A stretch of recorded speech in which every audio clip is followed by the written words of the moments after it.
All right, everybody, welcome. Chris and I are incredibly excited about today's session. We're going to talk about how the 12 of the best agents are growing their business in 2021. Chris has done a tremendous amount of research on today's topic, and we're excited to dive into it with you today. My name is Drew Mackin, CEO and co-founder of Curaytor. And as you can see on the other side of the screen, I am joined by my partner in crime, fellow co-founder, best-selling author of People Work, The Conversion Code, and Exactly What to Say for Real Estate. So Chris, as people are pouring into the chat room right now, I want to turn the mic over to you and set the stage for us, because as I mentioned, you've been doing a lot of research for this topic, and you've been diving into a lot of different agencies' businesses. Give us a sense of what we're going to be learning on today's webinar, and maybe some of your early takeaways of what you uncovered during the research process. Yeah, when you keep saying research, it wasn't traditional research. So I didn't. This is not a data-driven list. This is not the person with the most YouTube subscribers is number one. This is. I had this thought the other day, Jimmy, and it was basically, who's the perfect realtor? Like I was wondering, because we work with so many talented people, as you know, people we've worked with in the past, people we work with now. We sort of have this network, blessedly, that's like a who's who of the industry. And so we see different people win different accolades for different reasons, and making like the Inman list or, the bomb list or whatever. But I was wondering, like, who's the best of the best? And what I realized was that the perfect realtor would be, this Frankenstein of different folks. There's no one that you could basically say, this is the perfect agent.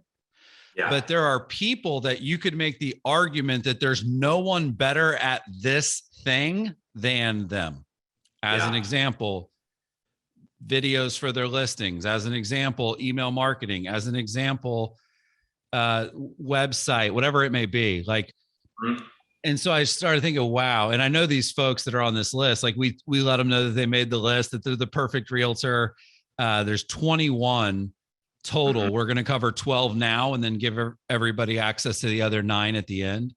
But I think they would, all admit that, like, what this person does so well, I'm not as good at them at that, but I am better at them at this. So I think people are going to love the list. And so what you'll learn is really 2 things. Number one, I think the best thing you'll learn today is people that you should be following and studying and learning from, and letting them mentor you from afar. We're going to give you guys links to all their Instagram accounts, their Facebook pages, their websites. Like, let this become, your sort of coaches. And then number 2, specific inspiration in the bucket that they're, perfect in. So if it's the website that they build for the listings they get, we'll walk everybody exactly through the design of that and how they approach it. So I think people are going to love this class. The people that are on the list are people that we work with and know intimately. So I studied it. I researched it for 15 years. Been to every conference, spoke at every event, worked with all the top teams. And like, I legitimately think it's hard to find somebody better at these things than the people that we're going to put a spotlight on. So there's 2 things that I love about the work you've done for this, that really got me inspired as you're sharing with me early on. The first is how many different approaches one could take to building a real estate business. I think when you go through this list and we share with you, and Chris breaks it down for you, I think you're going to learn really quickly that it isn't a singular formula that you have to follow that is restrictive, that prevents you from sort of having some of your own kind of personality or desires to sort of pursue. So I think that's the first thing, is like, there are many different ways to build a massively successful real estate business that go beyond just sort of the boilerplate dial for dollars strategy that, obviously we rail against. The second thing is success leaves clues. And I think as you go through your list, what's really obvious, like, that you understand, as you break these down, you understand why these agents are successful. And so not only are we able to uncover the tactics, but it really helps gives you that context you need to say, okay, I can actually apply this to my business. And I think that's probably the thing that was most exciting to me is like, I look at it and say, oh, all this is doable.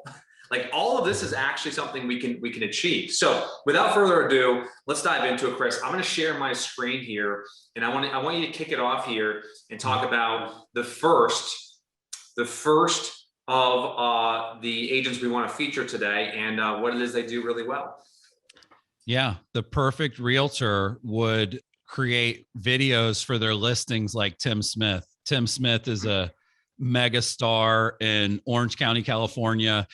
And the first thing people might think is they see, the videos or the page with all the videos. If we show that, is you sort of feel immediately inferior because you don't think I can do what he's doing, because these are professional crews, professional scripts being written, actors being hired, cinematographers, like editors.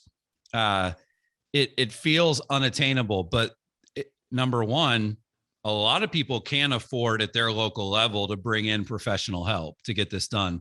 But what he does, and the reason I chose his videos, and there's a lot of people to choose from that do great stuff here. His videos are interesting and entertaining and relevant to 100% of the people who watch them. At the end of the day, you put the time and the money and the effort into creating a video of a listing. But the reality is that video is only going to end up potentially getting in front of like one actual buyer, or a small percentage of the people that see it when you email it, Facebook it, YouTube it. A small percentage of them are going to buy that house or even want to see that house or even buying a house anytime soon. But even though he takes kind of a film approach so that it's interesting, edgy, like he's put out some controversial stuff, Jimmy, that got people really, questioning, call it the plot line of one of the films. So it's edgy, it's educational, it's informational, entertaining, but he also, inside of all of that, he does a brilliant job of showing the home. Meaning, if you watch the video as just like a viewer of the video, you're going to get caught up in the story and the narrative, and it's super entertaining. But if you did want to buy the house and you're watching the video, he's showing the rooms the right way, the entrance, the backyard, the pool, the master, the stairs. Like secretly, he's doing this amazing job of actually showing the home in kind of a way that it would be lived in or used. I just love the stuff Tim does. It's really good stuff. I think it can be emulated, like outsource the production of your videos if you have a budget, number one. Yeah. Number two, ask yourself if these videos are interesting to all, or if it would only really be relevant to like the seller would like it, obviously, and then the right buyer sees it, they're going to like it too. I think there's the ability to do both, is all I'm saying. Yeah. Let me ask you a question. When 82% of all the traffic on the internet is video, and you've heard us talk about this, if you follow Chris and I, you heard us say things like, if you don't have a video strategy, you don't have a marketing strategy. But when video is becoming so ubiquitous with everything we do online, do you think that a full service 6% agent can get away charging that if they don't invest in video for their clients, knowing how prevalent it is, knowing how ubiquitous it is, knowing how important it is for the seller? Do you think they can get away in the future charging 6% without doing something like a high quality video for that listing? I would say that in the scenario where it's a competitive listing that you're trying to win, probably not. In the scenario that it's a referral or repeat business, probably. So I don't want to be too apocalyptic here, that if you don't do great videos, you can't get hired, because I don't think it is that requirement yet. But to get the full 6%, to kind of justify and earn that, and to where people don't think you're overpaid, I think it helps tremendously. So yeah, the other thing Tim does a good job of, if you pull up his website, I love that he has a page called Films. And so these videos have long legs. Like obviously he's pushing it and promoting it much more so, when it first drops, but he's creating a beautiful portfolio of these films that are just crazy compelling. So anyway, Jimmy, he's in a market where he kind of does have to do stuff like this to earn certain people's business. I'm sure that this helps him earn people's business over other agents. Yeah. He doesn't necessarily have as much of a luxury to make stuff like this optional, but other agents do. And the point is, it would stand out even more. Like our buddy Raj Kazar, great guy, great videos. He's in Orange County too. So these people that are in these hyper competitive price points or markets, they go all in. The skill is, how do I go all in with what they're doing in Americana, regular market or regular price point, or not such a luxurious market? Because the truth is, if you can pull it off in Orlando, if you can pull it off, in a smaller area that's not as known, it's going to actually stand out more. It's a question for everyone who's tuning in live. And if you're just joining us right now, we're going to be breaking down 12 of the best real estate agents. If you're trying to become the perfect realtor, we're going to share the tactics and the strategies they're using to build their businesses. But it's a question for everyone who's tuning in right now. And I'd love for you to drop in the chat right now. When the market does eventually shift back, where homes are no longer selling, for 30% above asking price in 7 days, and homes start to sit on the market for 30 or 60 days or longer. Do you think that video is going to become more or less important? So when the market stabilizes, will videos become more or less important? I'm excited to see some of the responses here. So by the way, Jimmy, do you kind of see what I meant? That like he's this one, obviously the kind of clever angle is, it reminds me of Willy Wonka, like the little guy in the TV. Yeah. Yeah. But do you see my point that the home is actually being shown brilliantly? And if you close that out and just scroll through some of the other ones, he's in some of them. He's not in all of them. So some of his newer stuff, he's not a part of it. It's his film, but he's not an actor. He's not sort of a traditional agent walking you through the property. It's other people. So anyway, love what Tim's doing. Definitely deserves that spot as the perfect listing videos. Yeah, and people in the chat right now are saying more important, just as important. What Karen's really saying, and thanks for the response, Karen. She's saying, essentially, it's important now. It's going to be important in the future. Anna's saying, yeah, it's absolutely important. Cool. All right. So number 2, Chris, we talked about Tim Smith. Said invest in the perfect, making great listing videos. Let me ask you one quick follow-up question, and we'll move on to number 2 here. When you think about investing in your listing, how much do you think we should plan or budget when it comes to investing in a listing? So we want to create a listing video. Obviously, Tim's selling $5 million, $10 million properties, so we can spend $10,000. Do you have a rule of thumb there when it comes to how much to invest in a listing video? Well, some of these are probably actually 20 million, Jimmy. Don't lowball Tim Smith live on the air. Like You're right. We had an agent one time that said anything under $1 million is dumpster diving. Right. Like, so it's all relative to like the context of the market. I think what you want to do is say, I'm going to invest this percent of what the, commission will be. So if it's $30,000 commission, I'm putting $3,000, right around 10%, maybe closer to 15 back into it in advance. And then if I have in that example, $3,000, like, it might be, 1,000 on the video, might be 1,500 on the video. And then, the other half is sort of the distribution of the video, or some of the other things I can do, like ads on YouTube and ads on Facebook and some of that stuff. But I think 10% minimum, if you kind of scale that down and say, you've got a listing where you're making, $10,000, like, $1,000 is your budget, you probably can't do the full blown film. So I would scale up, if you use a percentage, the budget scales based on the scale of the listing. So I think that's a good way to do it. I don't know the perfect number. I know I personally would go on the higher side of what other people do, and I would talk about it at a very specific level. Like, the film crew that we're going to bring out, it's like $12,000 to get them out there for the day. Because you're paying that in advance, Jimmy. You're paying that out of your pocket, with really no guarantee that it's going to work. So anyway, good stuff. Cool. All right. So number 2 here, Chris.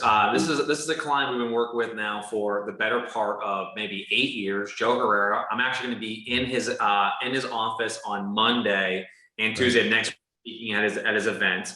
I want to talk about why are we featuring Joe Herrera here? What is he doing really well that other agents who are tuning in today can copy? Yeah, well, the perfect realtor would run Facebook ads like Joe Herrera. Like, Joe is sort of the godfather of promoting a listing on Facebook in a way that gets so much engagement and traction that you can't use the, old advice of nobody wants to see listings on Facebook. That was the advice for a while. Like, nobody cares about your listings on Facebook. Well, they do if it's the right listing, and they do if it's the right ad. So sort of the structure is right. So Joe's just done this over and over, and like, he doesn't get bored with it. He tweaks some stuff, changes some stuff, but he's doubling down on what works, which is one of our philosophies. So his ads get insane amounts of likes, comments. He has people DMing his page. And, part of it is there's really important information that somebody would want that he doesn't put in the ad that makes them have to engage. Some of it is that he's really smart about he knows the perfect bait to put on the hook for his market. And I think that is one of the Zen learnings is, unfortunately, not every listing you take is going to be the perfect listing for an ad in your market. So what Joe did early on is, like, using his own stuff, he figured out what did the best. And then he immediately said, I'm going to go find the listing agents who have listings with those attributes all the time. I'm going to get their permission to run an ad for their listing. He's giving the people what they want. He's not giving the people what he's got. See what I'm saying? And so there's a lot that goes into what I just said, but Well, I'm going to pull up an ad that I want you to break down, because what you just said is so important, which is, I want you to go a bit deeper on this point, Chris, because I don't want people to miss it. So let me just share an example of the ad here. This is an ad campaign, Chris, that he ran yesterday at noon. Okay. And you should be able to see this on the screen. You can notice, Chris, I want you to break down some of the engagement numbers here for people who aren't really familiar with Facebook ads. What are we looking at right now? Yeah. Well, the first thing we're looking at, if you just scroll back to the ad itself, you always want to use the curb appeal shot, and you always want to have a lot of pictures, because that way people can kind of snoop around and look at stuff without actually having to do anything. But every time they do that, it basically tells Facebook, this post is good. People are clicking it. People are swiping it. People are looking at multiple photos within this album. So the format really matters. You can see also text this for price and location. You can do click here to a landing page. You could do message us. You could do leave a comment below. You could do text this number. I think those are sort of the things that you can test, but the overall structure is not really being tested. And if you look at the analytics on this one, 20,000 people reached, hundreds and hundreds of likes and engagements. It looks like 52 people, messaged their page. And that wasn't even the primary call to action. That button was on the ad, but that wasn't even the main one. And then if you look at the comments, info, please send me info. I want more info. Like, he really gets conversations going, which I think is great. So there's some shares, there's some comments, there's some likes, there's engagement, there's leads, there's DMs. He's kind of getting a little bit of everything. And then the other thing, if you look on the left there, 20,300 people like his page. So even by just doubling, tripling down on listings all the time, he's really grown the page without even trying to grow it. So he gets a lot of fans and followers, replies within minutes, which I love. But scroll a couple down if you can, Jimmy. to not the content marketing stuff, but if you can find another property, this maybe is a test with the aerial shot, but 99% of the ads I've seen Joe run, follow a similar format. So don't overthink it. Where do you think that backyard there, Chris? Is that the money shot right there? That small patch of grass? That must be the future pool. But the irony is, Chris, like look at the amount of conversation. Yeah, I mean, I think if once you've got it down, the reality is the less information you give in the ad, in theory, the more people sort of have to have that conversation. We've tested everything, and I think it's worth testing. Like, show all exterior pictures, and then say, for a picture of the inside, text us, or show all interior. Hey, if you want to see the outside of this home, let us know. Show 5 pictures. If you want to see 15 more, let us know. But yeah, Joe does a great job. He's consistent. I think they're at about 200, deals per year from this strategy. Yeah. And, I think the question about the boosted post or whatever, 100 is probably a starting point. And then if it's doing good, early, maybe he would add 200, 300, 400. If it's underperforming, he may actually kill it before it gets even to the full $100 ad spend. So that, unfortunately, your ad spend shouldn't just be like flat across the board. When you have one of those listings where there's more clicks and more leads and a lower cost, like, better off to put more on that than move on to the next one, which I know Joe does. He keeps an eye on how they're doing and he doubles down, but he spends a tremendous amount of time on this, and it's a big part of his business. And it also speaks to the fact that you said earlier, like, you probably can't do all of these things. You could in theory, but I don't think you can be as good and creative at getting films created as Tim and as good at Facebook ads as Joe. That's where it gets tricky. You got to kind of pick your horse, pick your lane, pick a few. And then build on it. No, absolutely. Let me just recap a couple highlights here. We'll move on to number 3. So number 1, you're saying that Joe Herrera is generating 200 deals a year off of Facebook advertising simply by promoting his listing. Notably, the things he does really well is his consistency with his approach. Number 2, he intentionally omits certain information such as price and location in an effort to start a conversation. He includes a phone number where people can text, but he also encourages people to DM him directly.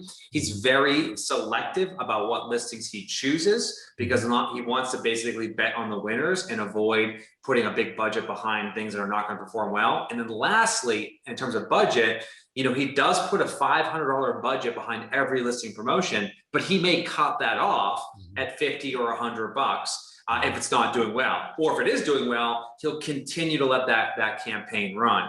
So when you add in all of these factors, that's how you can start to generate 200 deals a year off of Facebook, which is mind-blowing how many deals that is off of one single channel. So to your point, Chris, the details really matter, the consistency really matters, and of course, Joe's done that for years executing across the strategy. So great stuff. All right, so let's move on to number 3 here, Chris. I'll jump back to our slides. Number 3 on the list is our boy, Jay Marks. Yeah. Let's talk about Jay. Yeah, well, we don't see the slides. I don't know if you pulled them back up, but on our screen, we don't see it. But one of the things I think is incredibly important as you have success is trying to be, philanthropic and give back. And a lot of agents are, a lot of organizations, like I know Remax with the Children's Miracle Network. I know Keller Williams does Red Day. I'm sure there's some version of that at every brokerage, far and wide. So I think it matters, number 1, because, as you have success, you should give back. Number 2, it's sort of by nature a little bit of like a greedy, money-driven industry. Like, people that are in real estate make a lot of money. Some people think they make more money than they should. Obviously, not everyone makes money, but what Jay's doing is he's going really deep for these local nonprofits. He's not just using his checkbook, he's using his reach. So he's creating videos, creating content to bring awareness. It's called Denton County Giving. And as you start to scroll through, Cloud9 Charities, Flower Mounds, Santa Cops Program, Humane Tomorrow, Serve Denton, and if you look at any of these, like he's out there with these folks, like that's him with them. There's almost always a beautiful video that accompanies it. I think if you click on any of them, you'll see the video, and the reciprocity that this can create. I mean, it's good for your brand in the sense that you're making it a point to contribute back, but it genuinely can help these organizations. So I love that Jay is doing this. I haven't seen a lot of people doing it. Like sometimes people ask about this, Jimmy, where it's like, do you have to announce that you donated? Right. I think some people have that debate. They want to sort of give in private, or it's like, why would I, if I'm being charitable and sort of talking about it? But I think when you're doing it for the right reason and you can help them even more than with just your money, which is what Jay's doing here. Listen, the Ice Bucket Challenge was really good, for lots of people. And it was more than just take out your credit card. It was dump the water on your head on camera. And that is exciting. So Jay's always been a content creator. He had a video series called Foodie Friday, where it was all restaurants. This is sort of an extension of that. I think it's a no-brainer. I would make it a part of my brand. I would have some type of percentage of every, commission check we get goes to these nonprofits. I would try to make that really clear too, that it's not just awareness. It's also financial. But I love this. I think it's the best example I've ever found. The number of charities he's helping, the quality of videos he's creating with them. It's really good. Well, let me just give you some of the facts behind this, Chris, because I totally agree with everything you just said around, giving back, those who are in a position of power, who are successful. Giving back should be a requirement, frankly, especially if you're investing in the local community. Jay has what I would refer to as a purpose-driven brand. He wants to help his community. He wants to help people buy and sell in his community. He wants to support businesses and nonprofits in his community. Purpose-driven brands are 4 times more likely to get a customer than non-purpose-driven brands.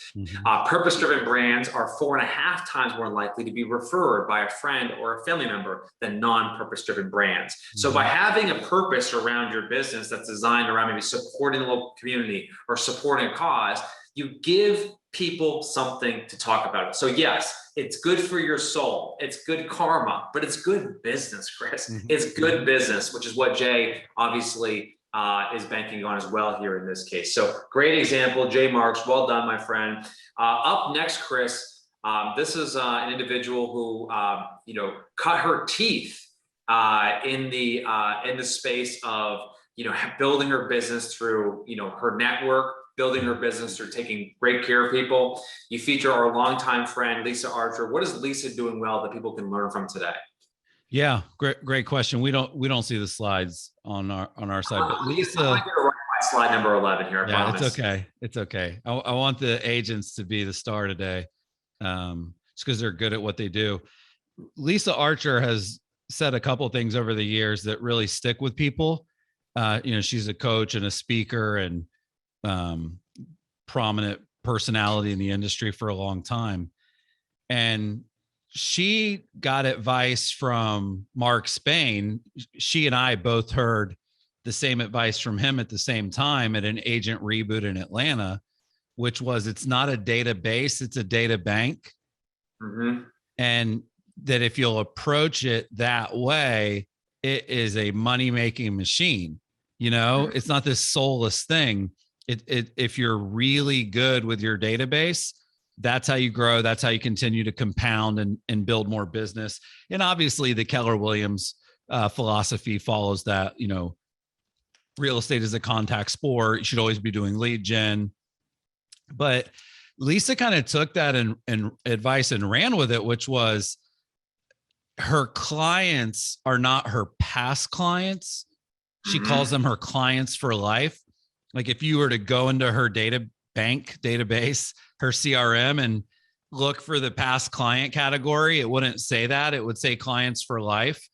She thinks of her relationship with her clients as a verb, not a noun. It's a partnership over time, not a transactional relationship. And she's just good at it. Like she's one of the best agents I've ever seen who uses their Facebook profile as a way to basically like scale her, kindness. She lives in the comments of other people's stuff. She doesn't just sort of post and run. She's genuine. There's a lot I could say about her, but I think one of the things when I was thinking about this is what are the buckets that the perfect realtor even needs to have to be considered that. And the way that you treat your past clients in your sphere, the type of content you send them. She has these epic past client parties. She does fundraisers. There's so many things that she does that are, creative and interesting and all about, spoiling the people she already knows. She's a people person. And I think the difference between Lisa and a lot of agents that were kind of joining Facebook in the same time frame is that she never once thought of like Facebook as, the fake world and real belly to belly is the real world. She just sort of took her natural enthusiasm for networking and people and just hit the ground running on social. She didn't sort of question the validity of it. And she grew her following, she grew her brand.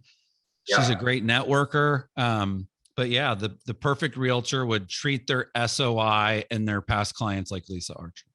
Yeah, I love it. And just to give you some data behind this, NAR puts out research on it that 87% of consumers say they would hire their real estate agent again, whereas only 12% actually do. Brian Borrero has a great quote on this. It says, every internet lead was someone's past client who the client failed to stay in touch with, which I thought was is super accurate. So there is gold in your database. Lisa does a wonderful job following up with it. And then just this idea of being there when people where it's like they're not going to transact, and just being there when they need you, even if it's not going to result in transaction, is what separates her from the pack. Let me ask you one question on managing your past clients and sphere of influence. Do you have any tips around how to do this well at scale? So if you're listening right now, Chris, you might say, hey, this is easy when you got 25 past clients or 100 past clients, but maybe I've got 300 and it's growing every year. Any advice as it relates to managing your SOI at scale when your business starts to really grow?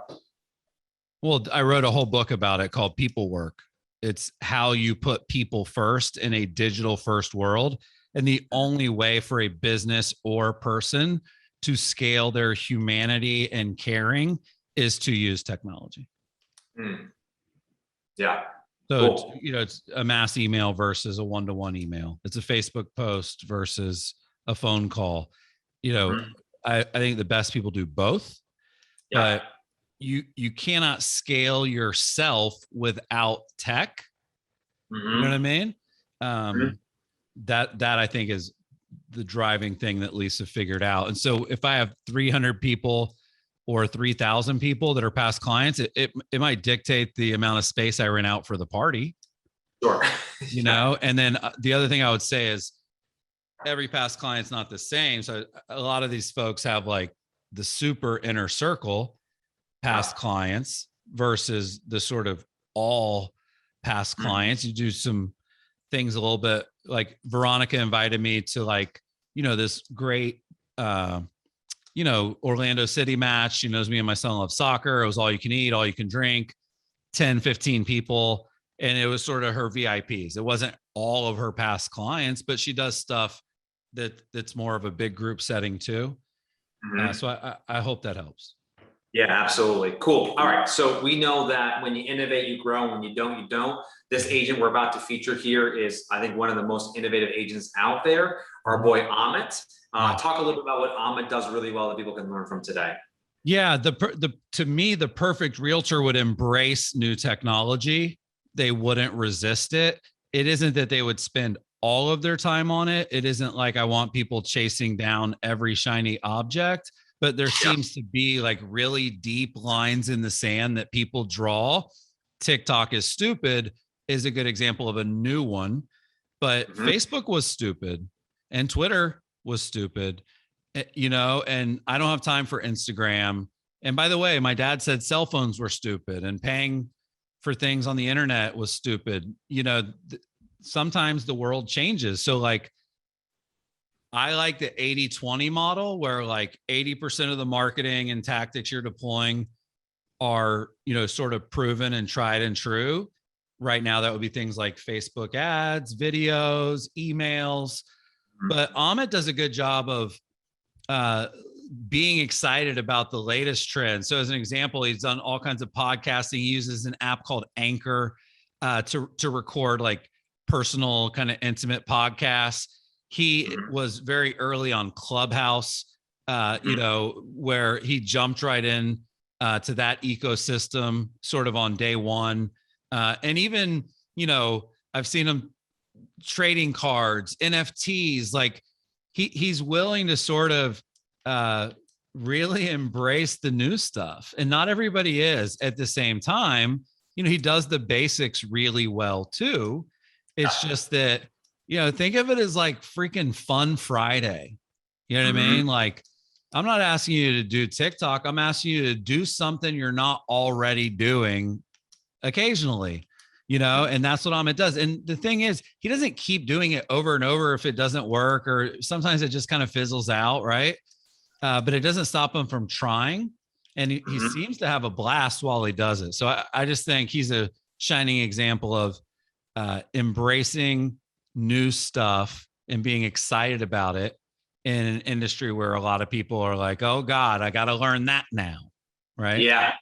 I'm actually really curious in the chat right now for you guys to drop in. What is something new that you have tried in the last 90 days? Something completely new you've added to your business, whether it's video, whether it's TikTok, whether it's, starting a clubhouse with other agents. What is something new you've done in the last 90 days? And if the answer is nothing, have the courage to drop nothing in the chat. We get it, right? You're busy. It's a crazy market, but I'm actually really curious to see some of the feedback here, Chris. And by the way, we're going to send you guys the links. We're going to give this to you guys today. The links to everybody we're mentioning, the examples we're mentioning, links to their Instagram, links to their website, Facebook. Like we put everything in one place in case you're not able to kind of write it all down as we go. But props to Amit. Good stuff. All right. So next up, we have our boy. Connie's saying doing Instagram Reels. Very cool. Exactly. Reels are the future, as we've been saying for some time now. Next up is another Compass agent here. Connie's actually coming up here shortly. I'm going to figure out how to use slides today. All right. Our boy, Jason Cassidy.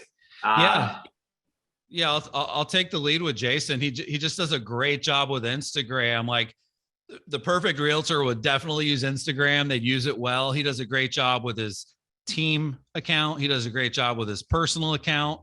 It's not this polished, perfect feed by any means, but he's very active. He gets tons of engagement. He gets tons of business. I would say it's really an overall reflection of all the things he has going on in his life and business, not just, you can see guess the price on a listing.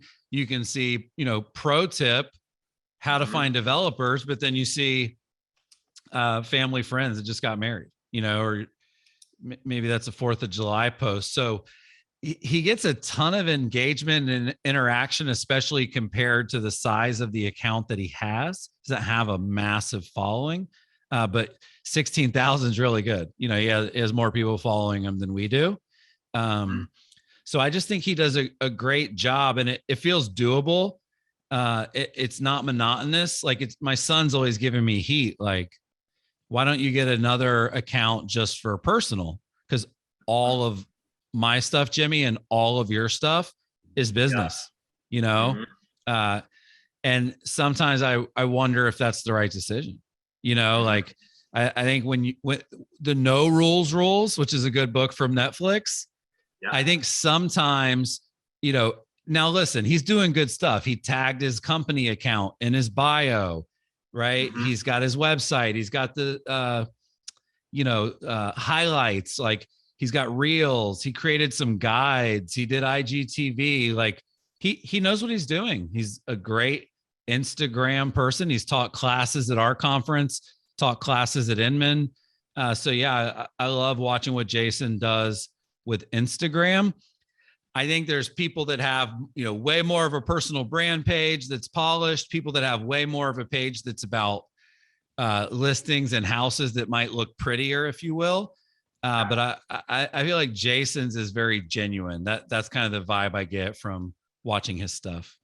Yeah, and you were super early on Instagram, earlier than most people. You did a presentation, I remember maybe 4 or 5 years ago now, where you said sort of stories are the future, and you were very bullish on it. And you see people like Jason sort of heard that message and started to embrace it and started to leverage it for their business. And it's a great example of, you said, it's like combination of personal stuff, combination of listings, combination of his brand, his business, talk about the team.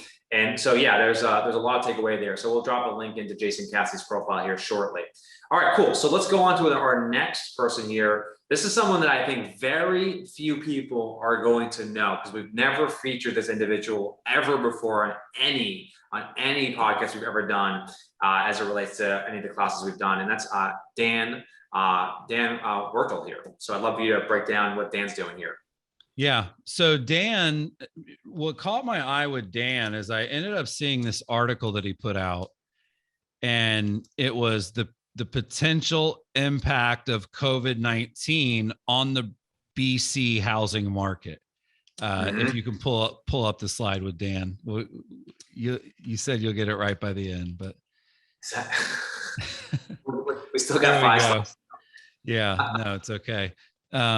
Stuart's keeping you honest there in the chat as well. Appreciate it.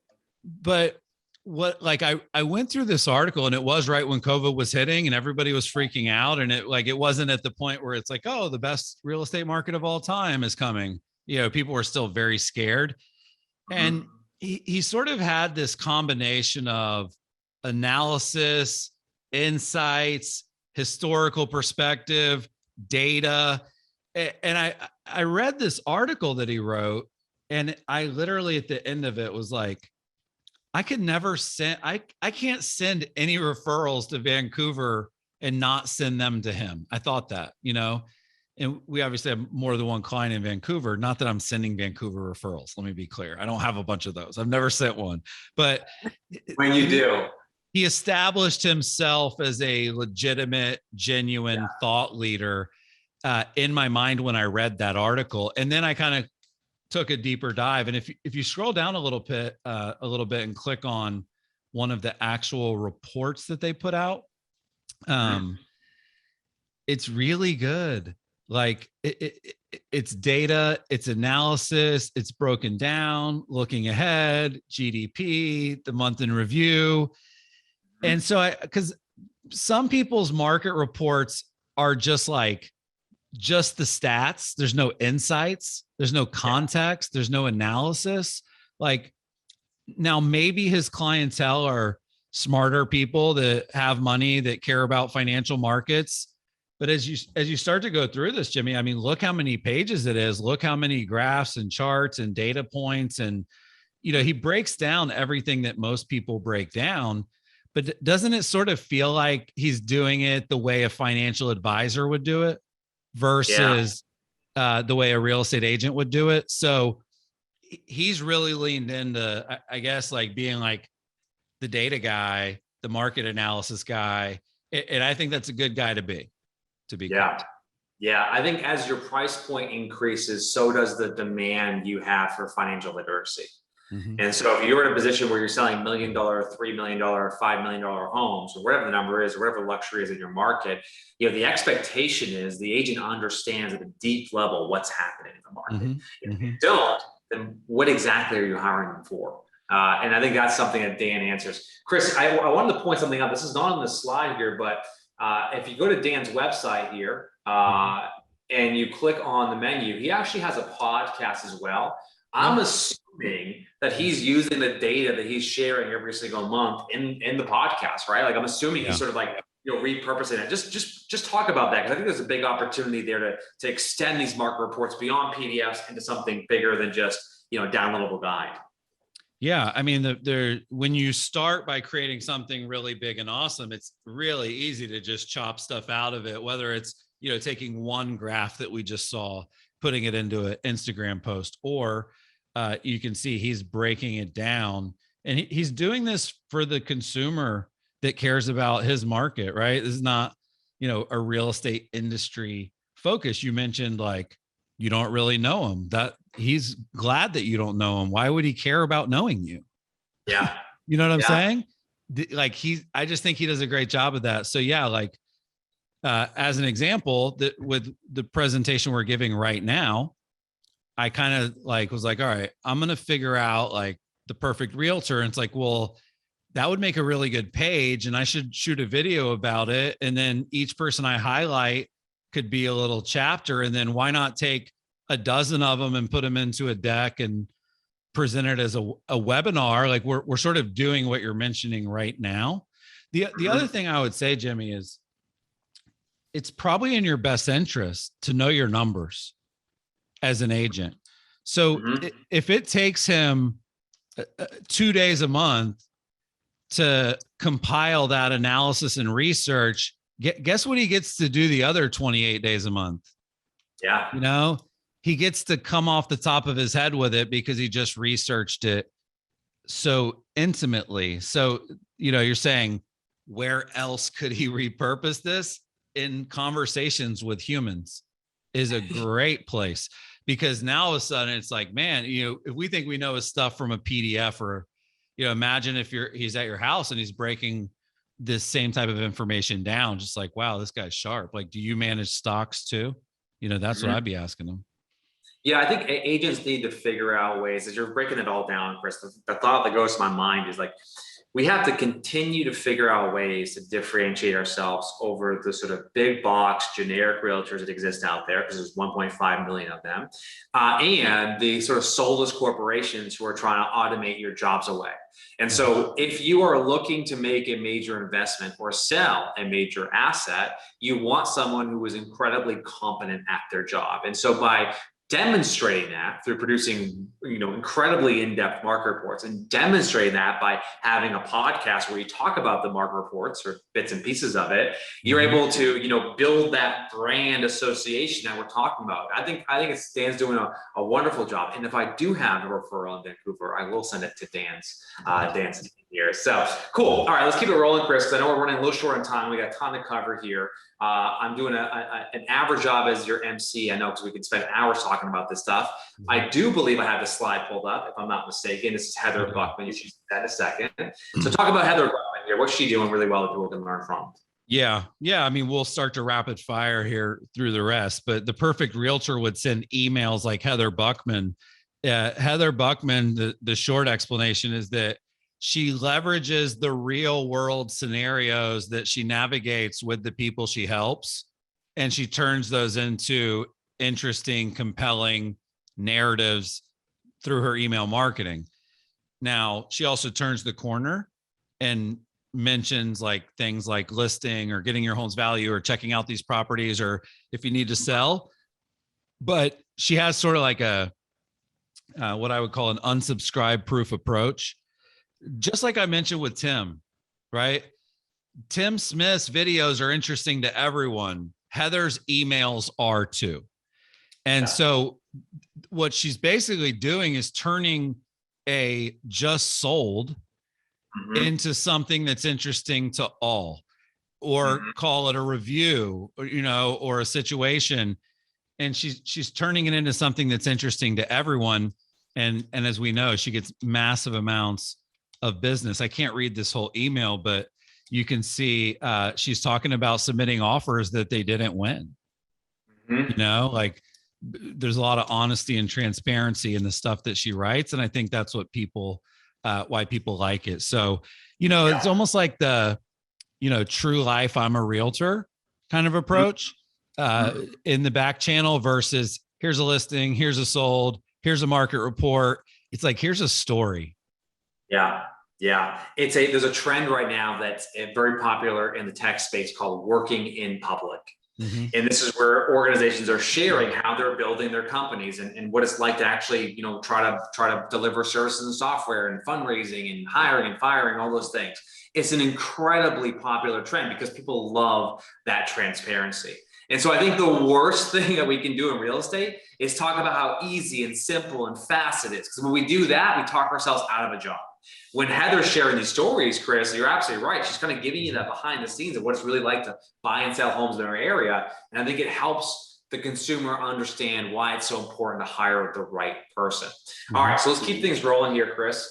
Next up, we mentioned a little earlier on today's call, Connie Carlson. So talk about what Connie's doing with her brand, what people can learn from.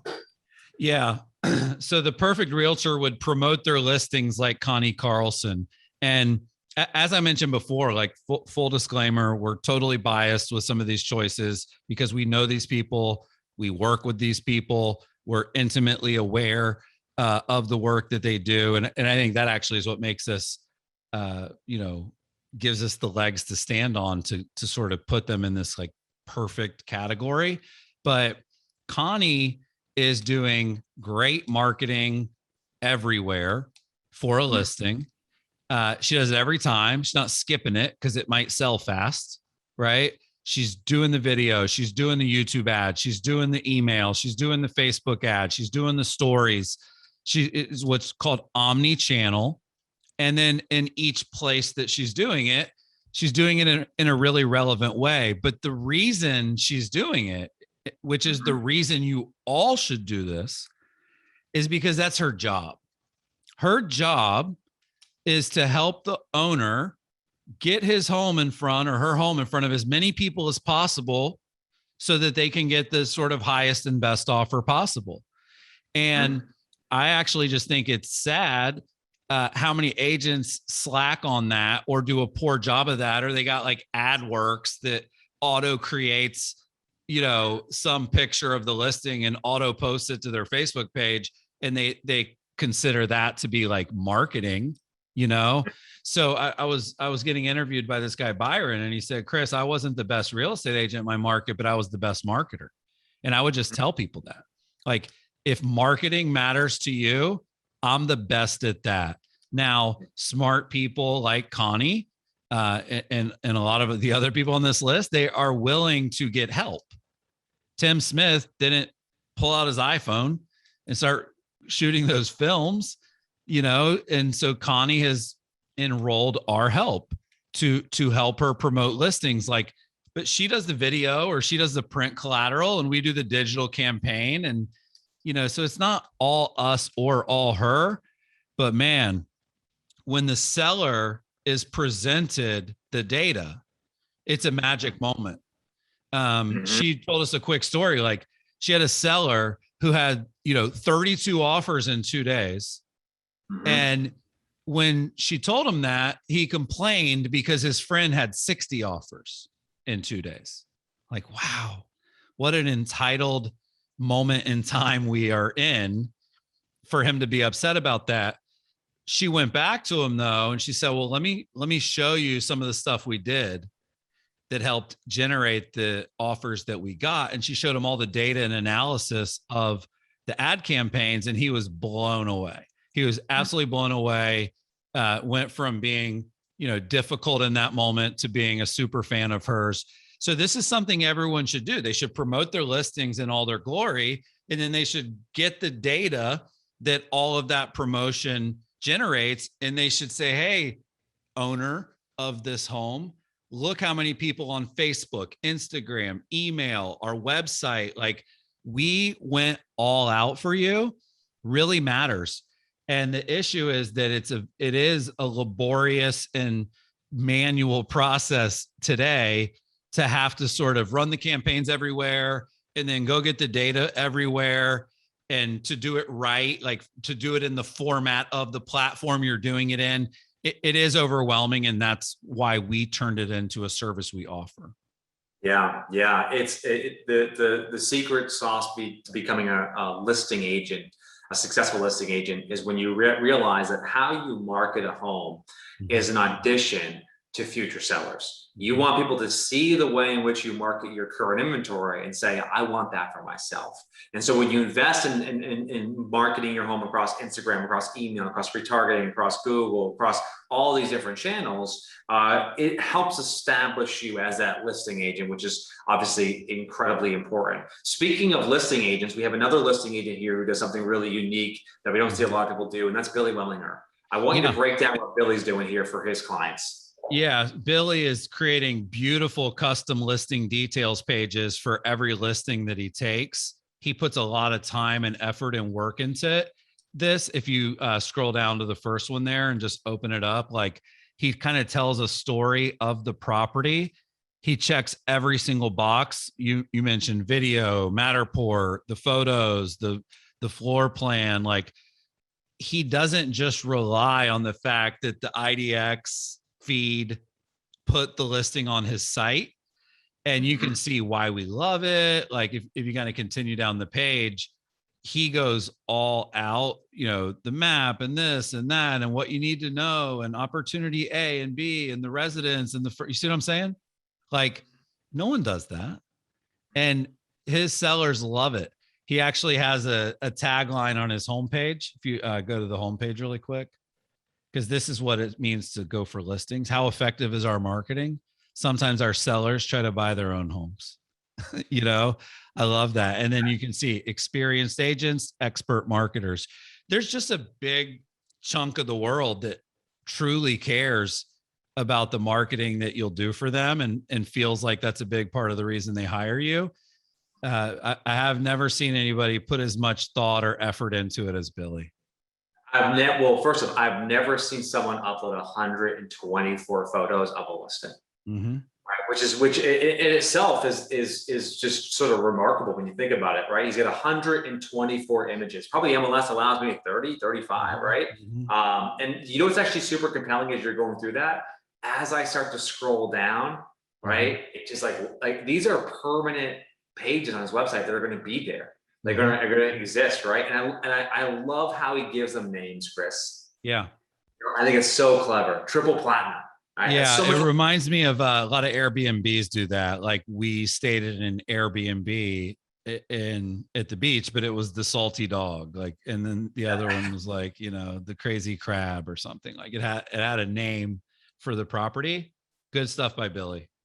Cool. All right. So next up, we're going to pull up. Let's grab this here. We're going to go ahead and talk about Gretchen Coley. Gretchen Coley who's at North Carolina area. Go ahead, Chris. Well, we're on the last two, and then we're going to drop the link.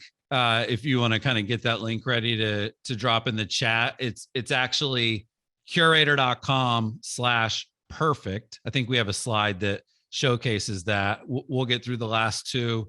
We'll get you guys the link in the replay. But Gretchen Coley, she has an amazing website. And again, we're biased because we helped her build her website.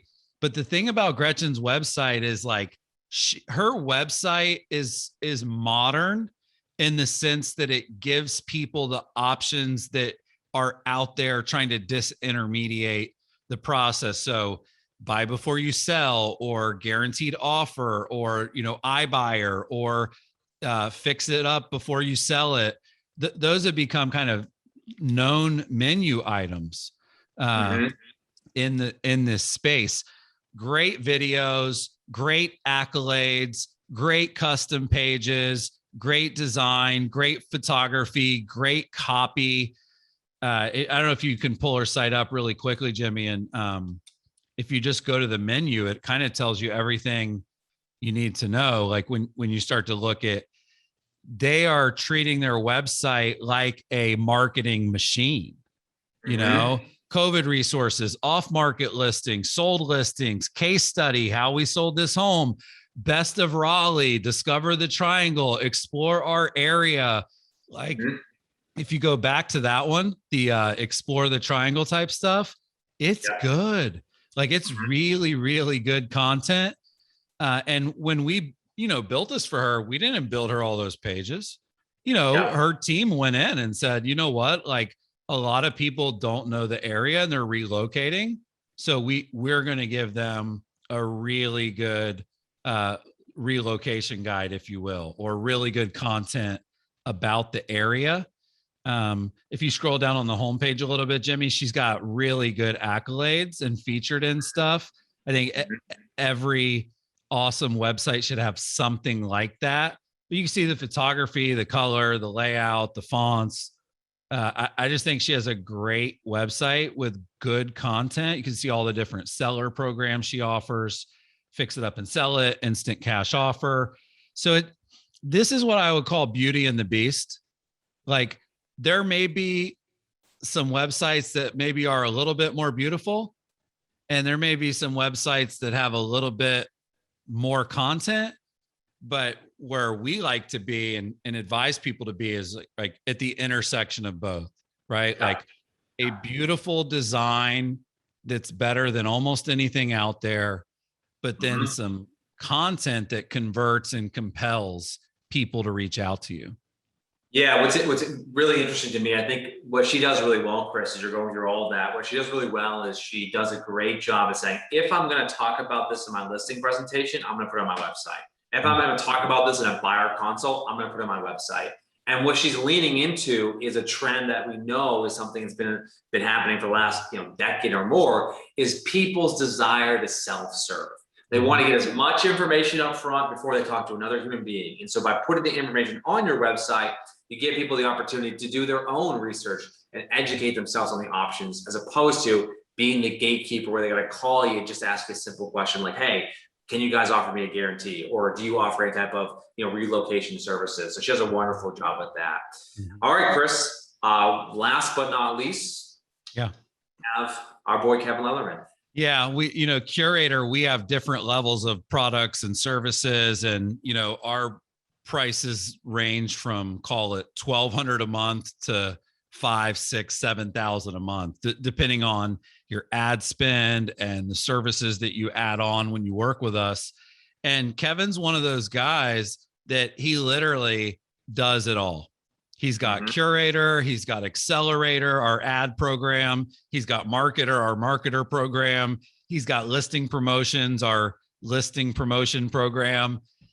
He's got Google Pay-Per-Click, and he does a lot of stuff beyond what he does with us too. And what I've noticed is that the best agents and the perfect realtor would make bold investments. They wouldn't run a $20 Facebook ad. They would run a $200 Facebook ad.